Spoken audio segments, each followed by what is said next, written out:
Ambruknya talut penahan ombak menjadi keresahan warga desa Waisamu.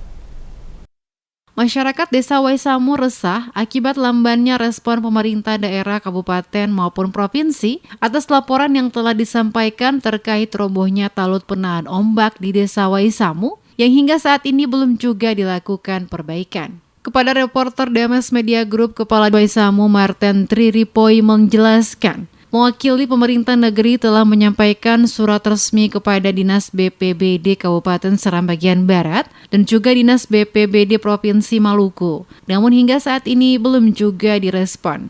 Sementara kondisi pantai Desa Waisamu semakin memprihatinkan karena robohnya sebagian talut penahan ombak pada 2019 lalu akibat gempa. Tanpa ada perbaikan, mengakibatkan kondisi talut semakin mengalami kerusakan yang parah akibat tergerus ombak kencang beberapa waktu lalu. Saat ini warga mengkhawatirkan kawasan pekuburan umum yang berada dekat dengan lokasi pantai akan diterjang ombak jika datangnya musim timur karena talut yang dulunya menahan terjangan ombak kini telah hancur dan belum juga dilakukan pembangunan kembali. Mewakili masyarakat selaku Kepala Desa Waisamu berharap ada perhatian dari pemerintah terutama penjabat Bupati Seram Bagian Barat yang baru dilantik agar dapat segera merespon permasalahan ini, dibangun kembali tembok penahan ombak di desa mereka.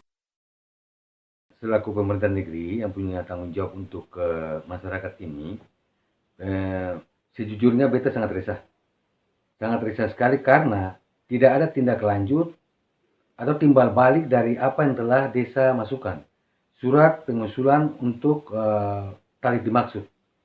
Nah, sehingga dan saya sudah kasih masuk itu bulan September.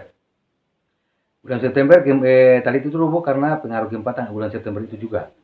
Dan selaku pemerintah negeri, tindak lanjut dari saya sudah sampaikan surat resmi ke BPBD Kabupaten, tembusannya ke BNPB Provinsi. Dan dari Kabupaten BPBD, Dinas BPBD, sudah menurunkan bidang 2 untuk tinjau lokasi. Tapi sampai sekarang mubazir, tidak ada tindak lanjut dari semuanya itu. Sehingga akibat dari runtuhnya tarik itu, dia sudah berpengaruh ke jalan setapak ke TPU. Seperti diketahui, ambruknya talut penahan ombak di sepanjang pantai Waisamu terjadi pada 26 September 2019 saat terjadi gempa dan hingga saat ini belum juga dilakukan perbaikan atau pembangunan kembali.